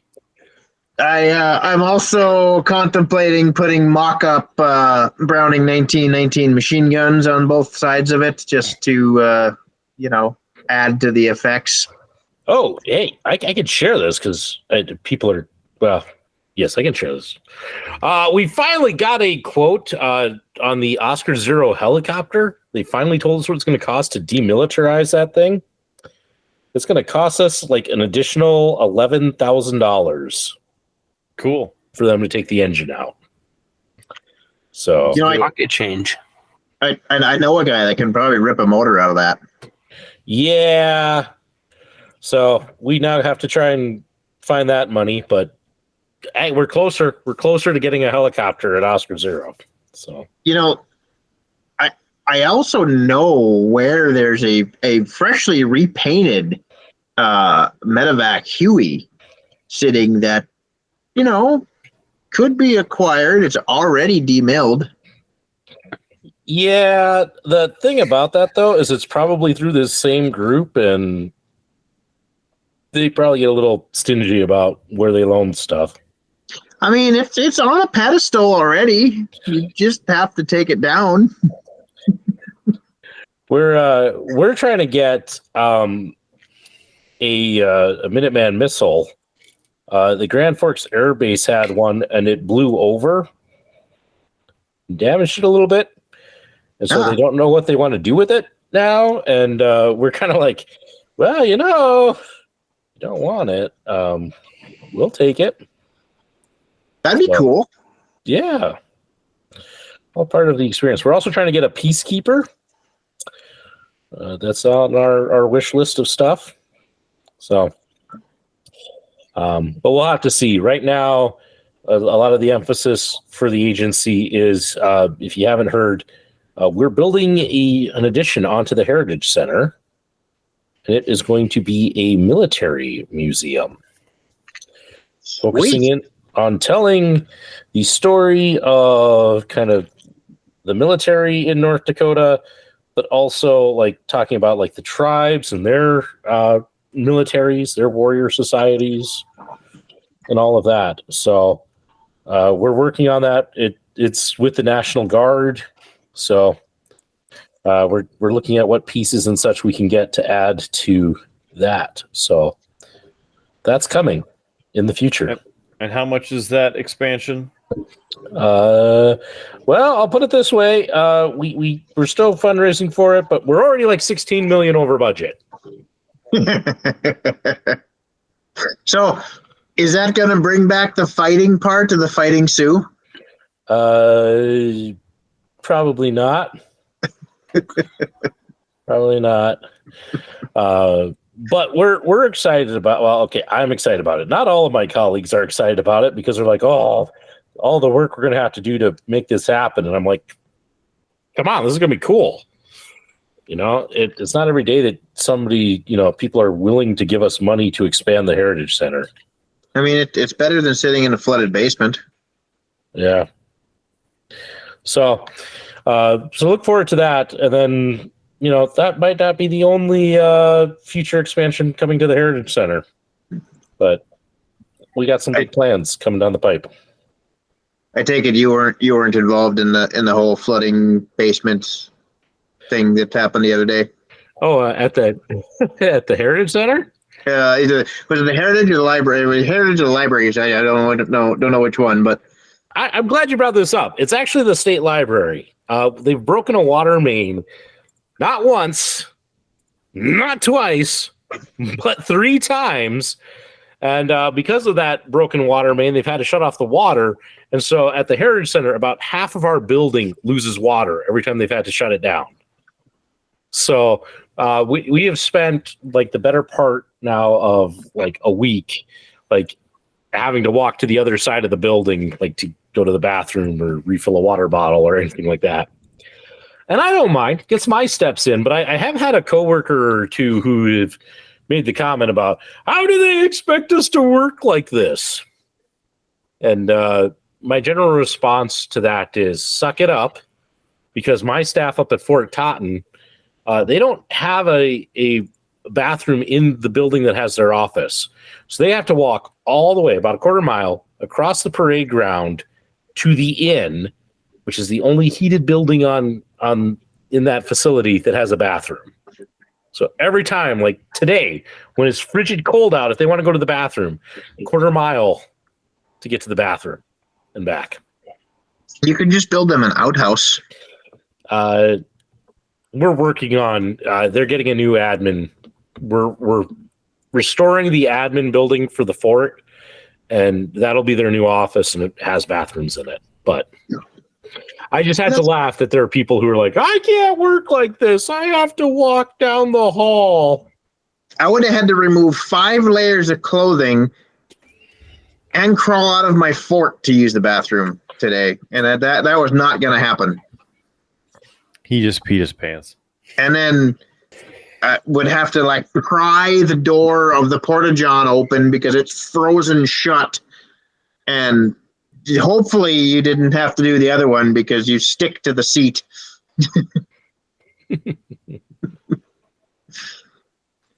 Yeah. So no, luckily we haven't flooded, but it is the State Library that's flooded. But we just got, though, like I was on the road today, but I saw the emails. They're like, yeah, it's going to be like until the 17th before they get the water hopefully fixed. Huh. So is what it is. I guess you'll be getting your steps in next week. Yeah. I mean, listen, I'm not complaining. It's really not that far, at least from my cube, to the nearest bathroom. But for some people, like, it's the indignity of, we don't have a working bathroom right outside my office. I mean, you could always point to the plant in the corner and be like, well, there's your other option. Yeah, that is true. Mm-hmm, mm-hmm. Yeah, that is true. So, well, JS, before you hopped on, we were talking about stuff people were watching. Sounded like Kidder wasn't watching a whole lot. He was checking out the new Ted series. I finished a series that I've been talking about on the show called Altered Carbon, at least the first season. And first season, I'll give a thumbs up. It's good. Definitely not a family show. Definitely not a family show. Very gory. A lot of nudity. So keep that in mind. But very good. We started the second season. We're one episode in, and they've replaced the main actor with Anthony Mackie. You might know him as the Falcon if you've watched any of the MCU stuff. And I gotta say, Kidder, I don't feel it's as good. The second season. They have ventured away from the books that the series is based on, and I just don't think the story is that engaging. As I said, we're one episode in, and they're trying to set up a mystery, but it's not that great. So we'll see. I could be wrong. It could get better, but so far I don't have high hopes for that. But the more exciting thing, the thing that Kidder wants me to talk about, Kidder, I've watched at least the first 2 specials of Doctor Who. Wow. Yeah. So, Dan. So I have a hot take for you because we haven't done a Howard's hot take in a while. Dust that graphic off. Yeah. Here you go. In fact, I should even set it up. Kidder, do you want a hot take? Oh, hell yeah.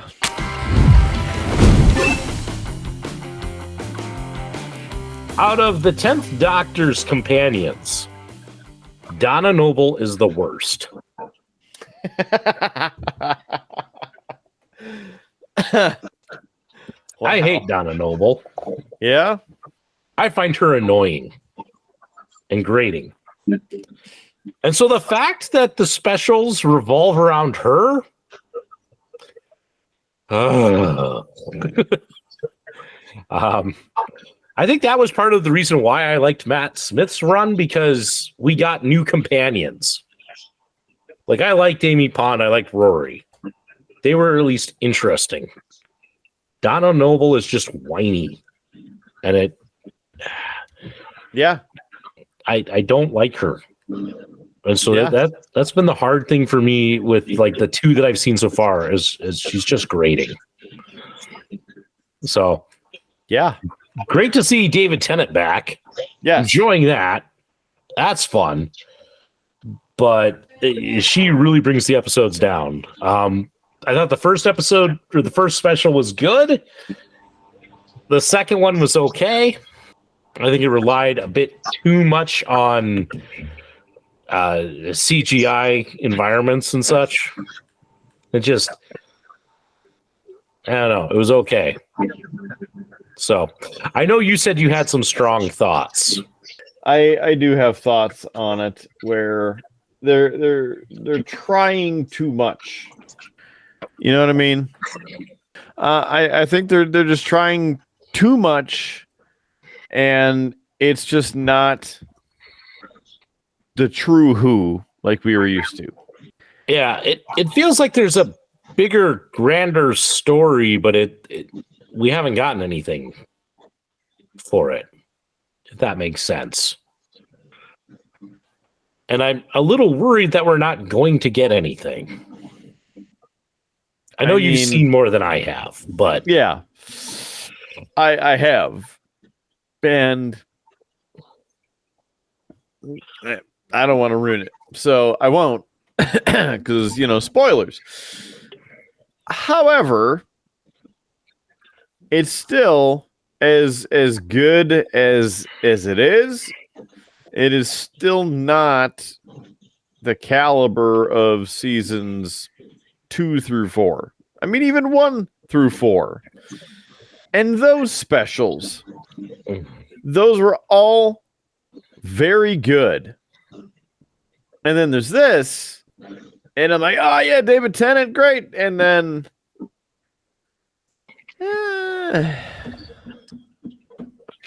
Yeah.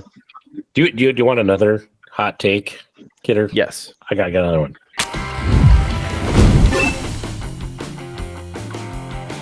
The new Doctor Who logo, I absolutely love it. Great logo. I like it better than the old David Tennant logo. Well, I mean, it's more of long lines of the Fourth Doctor era, so of course you would like that.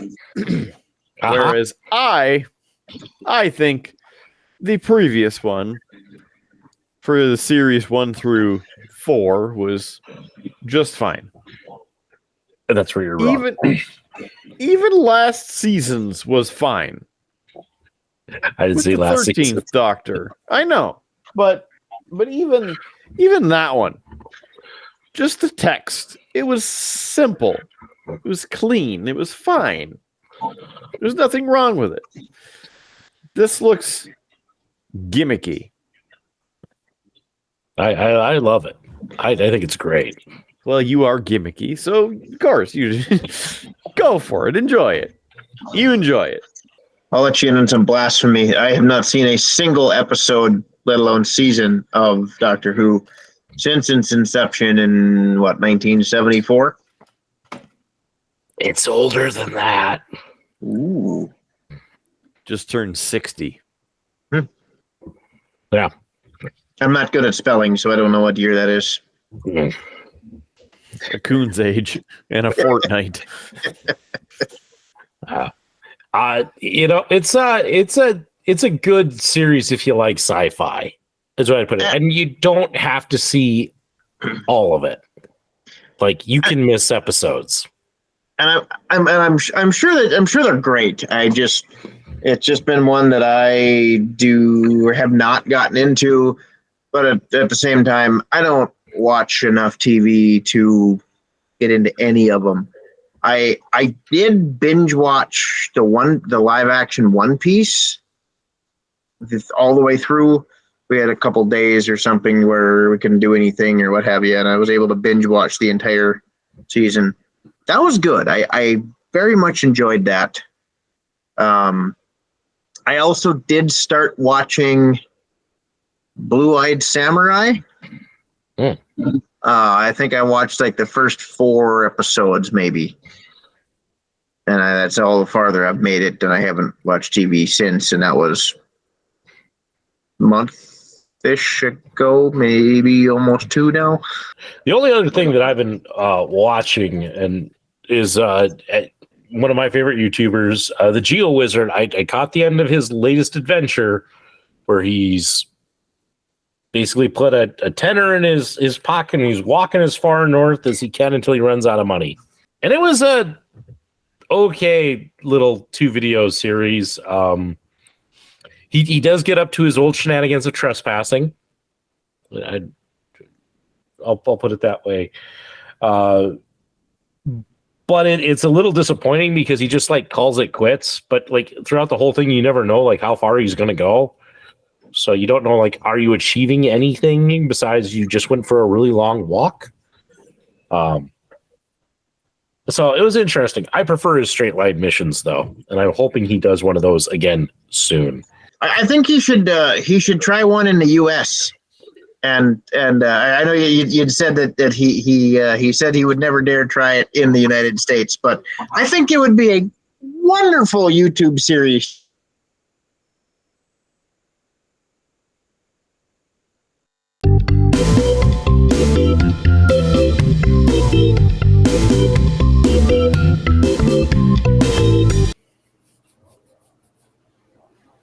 I'm back. That was weird. Yeah, it's like we all got kicked out of the call. Did Google just break? I think we broke Google. I was going to say my internet appeared to be working just fine, but it kicked me out of the call. Yeah, I left. JS left. I think Kidder was the only one who like avoided the purge on this. You guys were all froze up for me, and then all of a sudden it was like, you've been removed from the call. Yeah, I don't know what the hell happened there. I clearly that is Google giving us the big, hey guys, it's time to wrap this up.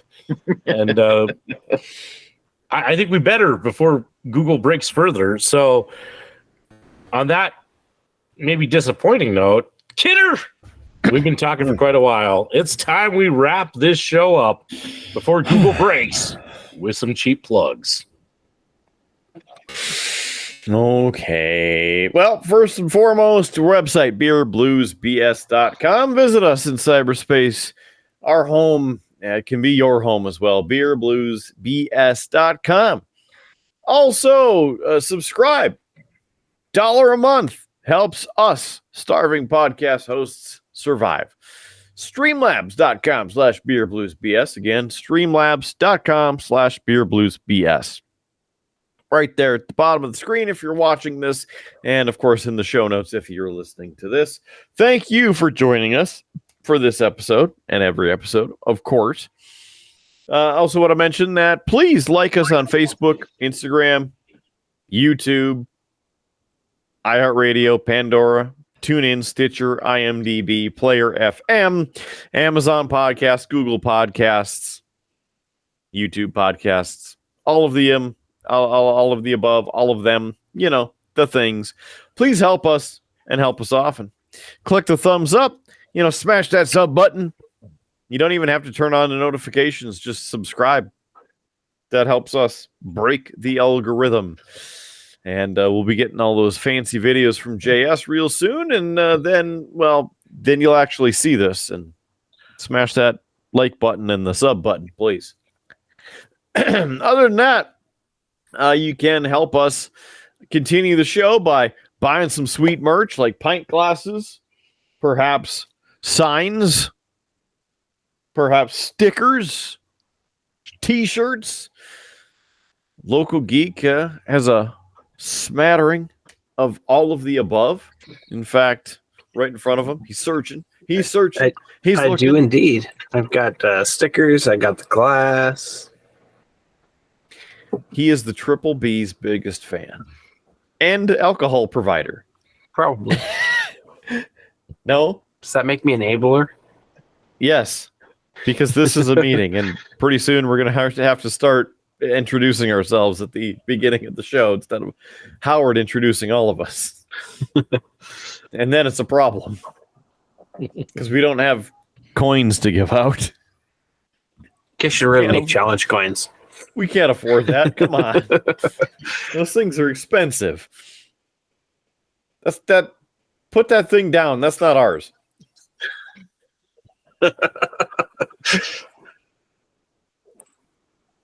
What in the fresh hell? And Potato Vision. Kill Dr. Lucky? What? Kill Dr. Lucky's a great game. You know. Oh. Well, I'm going to see your challenge coin and raise it with a Tuscan tornado. I would hold up a gun, but it's not quite within arm's reach. Close enough. There you go. There's a Tuscan tornado. There. Get this thing rolling. There. All right. What are you doing with skeletons? Again, if you know, you know. All right. Anyway, before this gets even weirder and there's some kind of Illuminati bull happening, please, if you would, just subscribe, like, share, buy us a beer. My glass is definitely empty, and I need a refill. And my fridge is still empty. This needs a fill. So please help me. Help us help you by creating some great content. And buy us a beer. Buy us around. Buy us a suitcase of beer. sponsor a month. We'd love to share your logo of your business right here. And it's a great way to, donate to charity. Let's be honest. So it's like a tax write-off for businesses. I don't know what the max is per year, but you know what? Whatever it is, just donate because that'll help. That'll help. That'll be great. Thanks. Beerbluesbs.com for contact info. Sponsor us today. Thanks. Pet Place Grooming. You can check them out in Bismarck. 2 great locations to double your pleasure for your pets. Hey, I've heard that the pets feel great after they leave because what's the slogan? The tails wagging and where pets are bragging and tails are wagging. See, they're happy when they leave. So yeah, clearly, that's way better than this slogan you just came up with. We don't need to get reported to Google for bestiality here. I said nothing about that. No, that's where y'all went. I didn't say a damn thing about it. And Howard's the instigator in this one. So Kidder the ref assessing 2 minutes in a 5-minute major for diving. Yeah. Dove right into that left turn kind of freakish nature, Montana backwoods stuff. Come on. Get that out of here. All right. Let's see. What else can we talk about? I don't know. Something else that'll probably get us banned from YouTube. So we better go around the horn here. Final thoughts. Local Geek is our enabler. Your thoughts? Don't really have any final thoughts, I guess, on this one. Yeah, nothing in the pipe right now for new brews coming because it's way too cold to brew outside. So depressing news from Local Geek. Wonderful. True. Although I do still have plenty of mini DNA to go. Good news. 50-50. Okay. JS Gunslinger. Final thoughts. I'm going to say some dad advice. Take some time to spend with your kids. Even if they're cats, take some time to spend with your kids. Because before you know it, they're going to be taller than you and bigger than you and 35 years old. And it's going to seem like yesterday. So spend some time with your kids. Most people are bigger than you, JS. Sorry to break that news to you. You had to ruin the dad advice. You son of a bitch. I'm sorry. JS. I'll give you a hug next time I see you. I'll be like your dad. Giving you a hug. If it makes you feel better, if you saw the thumbnail for the episode that came out this week, I at least put you at about the same height as everybody else. I did actually see that. The kilts in Las Vegas. Mm-hmm. Although I'm quite upset. I am wearing a traditional kilt. I have a tactical kilt, not a traditional kilt. There's a difference. Yes, that was the best that my AI element generator could create for a tactical kilt. Was guys wearing body armor and a kilt, and I'm like, "This is what I got." So, sorry, it's the best I could do. Well, I guess we'll have to take it for this time. Yeah. Mm-hmm. Mm-hmm. Was that your final thought there, Jaco? My final thought is I was very much right in the fact that this vintage lawn drink being as heavy as it is, Howard is feeling it pretty well. And it's probably a good thing that I did all my gluing early, so I didn't glue anything to my fingers. You got high first and drunk second. And with the weather conditions outside, it's good to put it from 2x into 4x. Well, and you didn't see before the episode, before you even joined, he was showing me his mushrooms.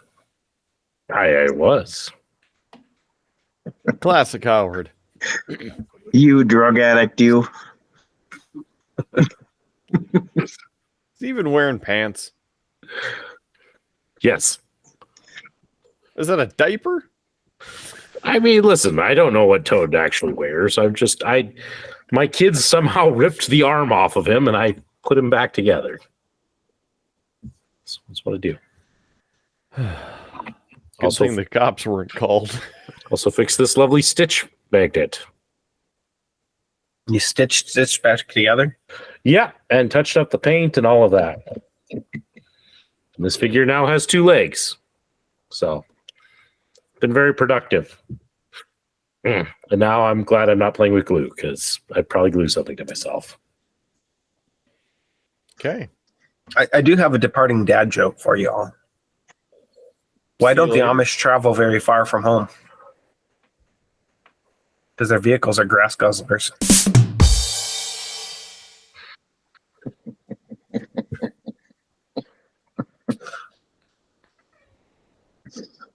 Classic. Next thing, we're going to start pulling puns. No, because Future Howard's going to edit this long pause out, because we're like past 2 hours and the episode. Thankfully, I don't think you guys have any Amish listeners, so I didn't offend anybody. Cool. All right. Well, with that, let's get the hell out of here.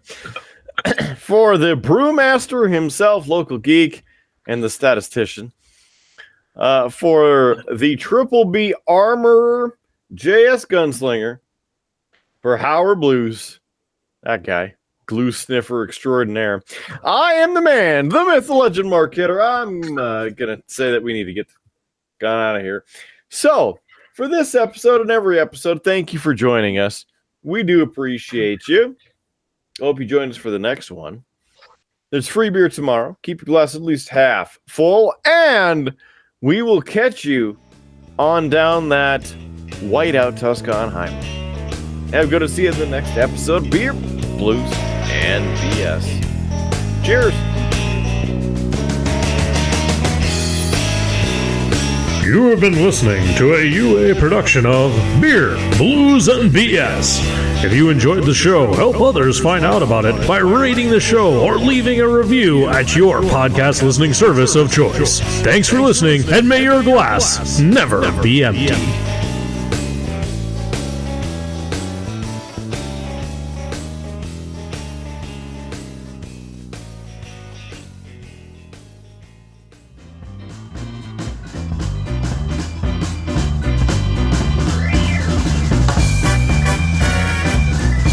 UA Productions presents A Glimpse Behind the Curtain.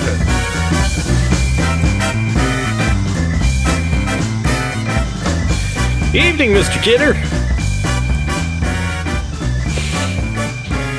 Oh, well, don't tell me we're starting off rough already.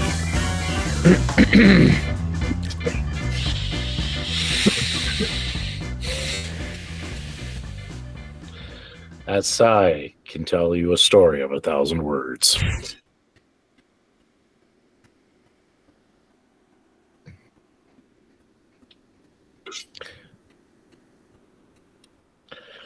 Let that sit up a little bit. Well,